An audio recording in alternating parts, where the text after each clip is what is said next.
السلام علیکم ورحمۃ اللہ وبرکاتہ۔ کیسی ہیں آپ سب لوگ؟ امید کرتی ہوں کہ رب کائنات کے کرم سے آپ سب لوگ اپنے گھروں میں شاد آباد اور خوشحال ہوں گے۔ اللہ تبارک و تعالیٰ آپ سب پر اپنی خاص رحمتوں کا نزول کرے، آمین۔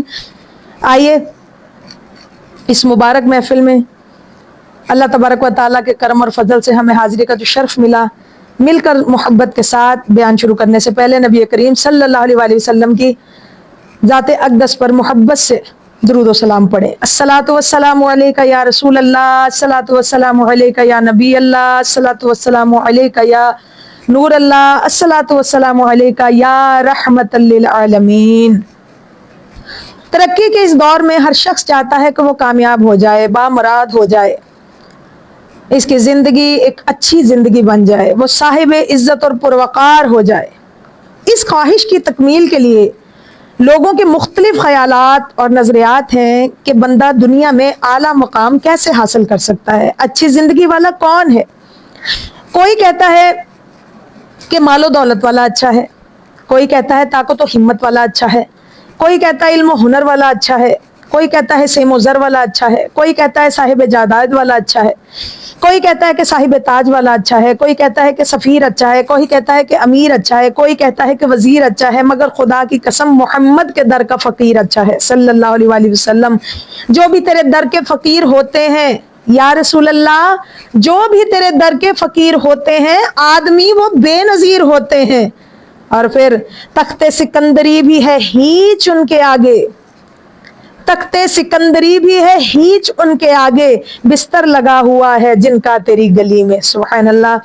یہ دنیاوی ٹھاٹ باٹ، یہ امارات و وزارات، یہ مال و دولت، یہ عارضی سج دھج بندے کو بامراد نہیں کر سکتی، اس لیے کہ آپ کا مشاہدہ ہے کہ ایک شخص آج وزیر ہوتا ہے تو مگر چند دنوں بعد وہ اسیر بھی ہوتا ہے، کبھی تخت پر اور کبھی تختے پر۔ نہ وزیراں دے نہ امیراں دے، دیوے بل دے صدا فقیراں دے۔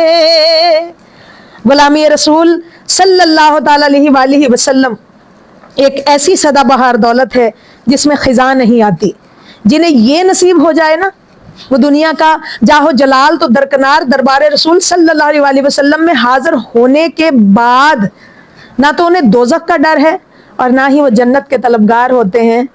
ہے جنت نیکوکاراں لئی تے دوزخ ہے بدکاراں لئی، ہے جنت نیکوکاراں لئی تے دوزخ ہے بدکاراں لئی، جڑے قیدی تیریاں زلفاں دے اور جنت دوزخ نہیں پوچھ دے صلی اللہ علیہ وسلم۔ جو زلف رسول صلی اللہ علیہ وسلم کے اسیر ہو گئے وہ دنیا و آخرت میں امیر ہو گئے، اس لیے کہ دنیا کی شاہی سے نبی کے در کی گدائی بہتر ہے۔ حضور نبی کریم صلی اللہ علیہ وآلہ وسلم کی ذات اقدس سارے نبیوں اور رسولوں سے افضل و اعلیٰ ہے، اور جن کی نسبت آپ سے ہو گئی وہ پچھلی امتوں سے اعلیٰ ہے۔ قرآن حکیم میں اللہ تبارک و تعالیٰ ارشاد فرماتے ہیں کنتم خیر امۃ اخرجت للناس، تم بہتر امت ہو سب امتوں میں سے جو لوگوں میں ظاہر ہوئی۔ حضور تاجدار انبیاء صلی اللہ علیہ وآلہ وسلم کی غلامی اختیار کرنے سے آپ کے امتی سابقہ ساری امتوں میں فضیلت حاصل کر گئے۔ آپ کا کلمہ پڑھنے والا ہر امتی صاحب عظمت ہے، مگر قربان جاؤں ان مقدس لوگوں پر جنہوں نے کلمہ پڑھا اور کلمے والے کی زیارت کا بھی شرف حاصل کیا، جنہوں نے لا الہ الا اللہ پڑھا اور اللہ تعالیٰ کو دیکھنے والے کی معیت اور رفاقت کو بھی پایا۔ سبحان اللہ۔ پیاری بہنوں، کلمہ میں بھی پڑھتی ہوں، آپ بھی پڑھتے ہیں، سب مسلمان پڑھتے ہیں۔ کسی کو کلمہ اس کے باپ نے پڑھایا، کسی کو کلمہ مولوی صاحب نے پڑھایا، کسی کو کلمہ اس کے پیر نے پڑھایا، کسی کو کلمہ مفسر نے پڑھایا، کسی کو کلمہ حضرت محدث نے پڑھایا، کسی کو کلمہ داتا حجویری نے پڑھایا، کسی کو کلمہ خواجہ اجمیری نے پڑھایا، کسی کو کلمہ فرید الدین نے پڑھایا، کسی کو کلمہ نظام الدین نے پڑھایا، کسی کو کلمہ سلطان العارفین نے پڑھایا، کسی کو کلمہ پیر جماعت علی شاہ لسانی نے پڑھایا، کسی کو کلمہ حضرت مجدد الفسانی نے پڑھایا، کسی کو کلمہ شاہ جیلانی غوث سمدانی رحمت اللہ تعالیٰ علیہ نے پڑھایا، کسی کو کلمہ مولا علی نے پڑھایا، کسی کو کلمہ عثمان غنی نے پڑھایا، کسی کو کلمہ فاروق اعظم نے پڑھایا، کسی کو کلمہ صدیق اکبر نے پڑھایا۔ اے صحابہ کرام، تمہاری عظمت پر قربان، کہ تمہیں کلمے والے نے پڑھایا۔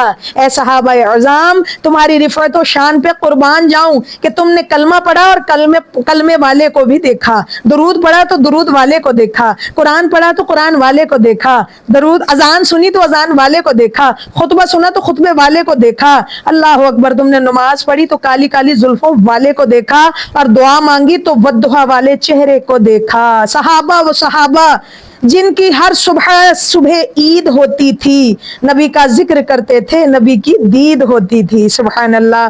مومن کلمے کا ورد کرتا ہے کہ خدا راضی ہو جائے، نمازی نماز پڑھتا ہے کہ خدا راضی ہو جائے، روزہ دار روزہ رکھتا ہے کہ خدا راضی ہو جائے، حاجی حج کرتا ہے خدا راضی ہو جائے، سخی زکوٰۃ و خیرات دیتا ہے خدا راضی ہو جائے، قاری قرآن پڑھتا ہے خدا راضی ہو جائے، عابد عبادت کرتا ہے خدا راضی ہو جائے، زہد کرتا ہے خدا راضی ہو جائے، مجاہد جہاد کرتا ہے خدا راضی ہو جائے۔ مگر قربان جاؤں صحابہ کرام علیہم رضوان کی عظمت شان پر کہ اللہ نے اپنے محبوب کریم صلی اللہ علیہ وسلم کے ان جانثاروں اور وفاداروں کو تمغہ رضا عطا فرما کر قرآن میں اعلان فرما دیا۔ اللہ کیا فرماتا ہے؟ رضی اللہ عنہ ورضوا عنہ، اللہ ان سے راضی ہو گیا اور وہ اللہ سے راضی ہو گئے۔ سبحان اللہ، سبحان اللہ۔ رب کائنات نے ان پر راضی ہونے کے ساتھ ساتھ انہیں دنیا و آخرت میں انعام و اکرام سے نوازا۔ ارشاد باری تعالیٰ ہے، میرا رب فرماتا ہے پارہ 10 میں، اور وہ لوگ جو ایمان لائے اور ہجرت کی اور جن لوگوں نے جگہ دی اور مدد کی، وہی لوگ سچے مومن ہیں، ان کے لیے بخشش اور عزت کی روزی ہے۔ یہ آیہ مقدسہ اللہ اکبر یہ جو نازل ہوئی، اس میں حضور نبی کریم صلی اللہ علیہ وسلم کے صحابہ کرام علیہم رضوان کی عظمتوں کو بیان کیا گیا ہے کہ وہ جو ایمان لائے اور پھر انہوں نے اللہ تعالیٰ اور اس کے محبوب کریم صلی اللہ علیہ وسلم کی رضا اور خوشنودی کی خاطر ہجرت کی، اپنا وطن چھوڑا، اللہ کے راستے میں جہاد کیا، وہ لوگ جنہوں نے محض اللہ کے لیے ہجرت کرنے والوں کو جگہ دی، خوش آمدید کہا، ان کی ہر طرح سے مدد کی، یہ مہاجر و انصار دونوں ہر طرح کے مومن کامل ہونے کی خوشخبری اللہ رب العزت انہیں قرآن کریم میں ارشاد فرما رہا ہے، انہیں مغفرت و بخشش پاکیزہ روزی کا مژدہ سنایا جا رہا ہے۔ سبحان اللہ۔ اللہ تبارک و تعالیٰ نے اپنے نبی کریم صلی اللہ علیہ وسلم کے صحابہ کی عظمت و شان کو قرآن میں جگہ جگہ بیان فرمایا، تو جب تک قرآن کے پڑھنے والا دنیا میں ایک مومن بھی رہے گا،